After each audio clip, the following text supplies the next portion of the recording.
The Hunt or Haunt team was popular online. Liam was the brave leader. He always pushed them forward. Maya handled all the tech. Her cameras saw everything. Chloe felt things others couldn't. She was their sensitive. Ben was the skeptic. He always looked for a logical answer. Tonight, they were live. They were at the Wycliffe Sanatorium, their biggest investigation yet. Millions of viewers watched. They waited for the ghosts, or for the team to debunk them.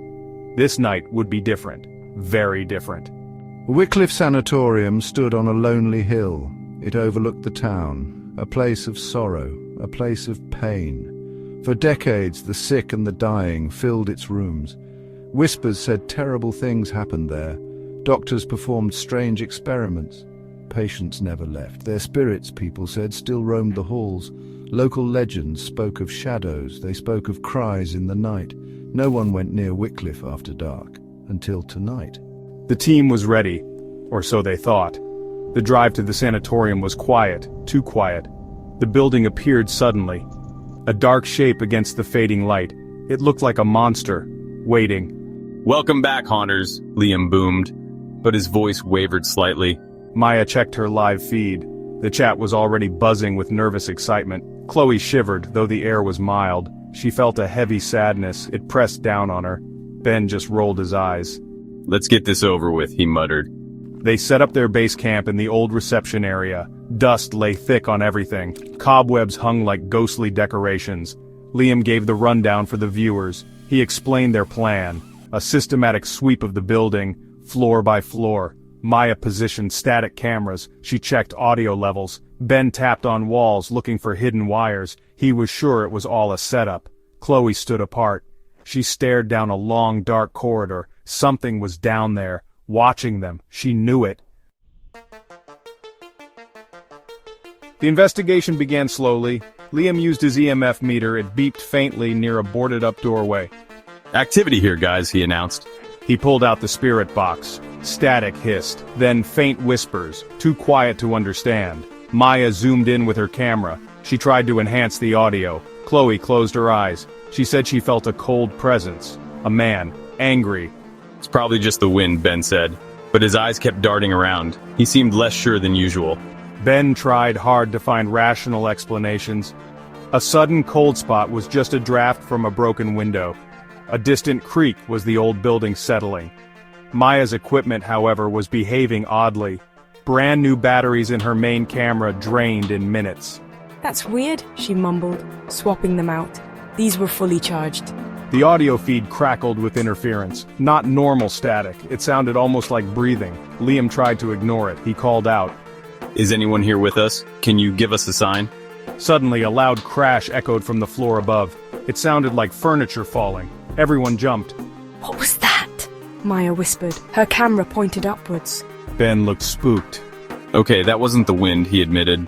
They cautiously made their way to the stairs. The air grew colder with each step. They reached the second floor. A long, dark hallway stretched before them. They found the source of the noise. An old metal bed frame had overturned, but no one was there. Then a door at the end of the hall slammed shut, hard. "Did anyone see that move?" he asked. No one had. Maya's camera, which was pointed at the door, had glitched at that exact moment. The recording showed only static. "My equipment is going haywire," she said, frustrated. They don't want us here. They're angry. Ben was pale. He kept looking over his shoulder. The initial skepticism was fading fast. Fear was creeping in. The typical bumps and whispers were becoming something more, something real and hostile. The spirit box suddenly burst to life. A clear voice cut through the static. "Leave." "Did you hear that?" Ben gasped. Liam, though visibly shaken, tried to remain calm for the viewers. "We hear you," he said to the air. "We mean you no harm." But the atmosphere had changed. It was thick with menace. They decided to explore the notorious East Wing, the part of the sanatorium where the most disturbed patients were kept. It was a bad idea. The East Wing was colder than the rest of the building. A damp, musty smell filled their nostrils. It smelled of decay and despair. In one small room, a single, rusted wheelchair sat in the center. As they filmed, it slowly began to turn, just an inch, then another. It's moving! Someone is pushing it! Maya's camera caught it clearly. Ben, for once, had no explanation. He just stared, his mouth agape. The fear was now palpable. It clung to them like the cold. They moved deeper, into what looked like an old operating theater. Surgical instruments lay rusted on a tray. Suddenly, Chloe screamed, a piercing shriek. Ben, where's Ben? Liam and Maya whirled around. Ben was gone. He had been right behind them. Now there was only empty space.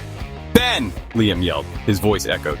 They searched the room, they searched the corridor. He had vanished, completely. Panic began to set in. This was no longer a game. This was real. He was gone. Hours passed. They called Ben's name until their voices were hoarse. The live stream chat was frantic. Viewers offered theories, prayers. Liam felt helpless. Maya was crying silently, still filming. Then they heard a sound, a shuffling. From the way they had come, Ben stumbled into view. He was covered in dirt. His clothes were torn. His eyes were wide, vacant. He didn't respond to their calls. He just walked towards them. Slowly. He was not the Ben they knew. Something was terribly wrong. As Ben stared blankly, a comment flashed on the live stream. It was from a local viewer. He has seen the Watcher, Wycliffe's guardian. Now the Watcher sees all of you. Liam read it aloud. A chill went down his spine. The Watcher? What does that mean? I've heard stories, Chloe whispered. A dark entity, it protects this place. It doesn't let anyone leave who disturbs it.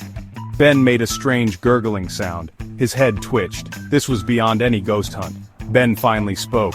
His voice was not his own. It was low, raspy, a guttural sound that chilled them to the bone. It is always watching. He slowly raised a trembling hand. He pointed towards the darkest corner of the room. It sees. Liam shone his flashlight. There was nothing there. Just shadows. But the feeling of being observed was overwhelming. An unseen presence, malevolent, powerful. Ben let out a soft, eerie laugh. It was not a sound of joy. It was a sound of madness. The team finally understood. This was not a simple haunting. They were not in control. They had walked into a trap. They had disturbed something ancient, something evil.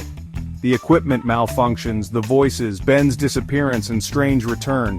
It was all connected. The Watcher, they had trespassed on its domain. And now, it was aware of them, fully aware. We need to get out now. But the way out seemed impossibly far. The sanatorium felt like it was closing in. Suddenly Maya's main camera, the one streaming to the world, flickered violently. The audio filled with a deafening roar. Then, silence. The live stream cut out. The connection was severed. The last image broadcast was a fleeting glimpse, a tall, shadowy figure, looming in the doorway behind the terrified investigators. The Watcher had revealed itself. They had come looking for ghosts. They had found something far worse. They had found the Watcher. And it was not about to let them go. Their hunt had become its hunt.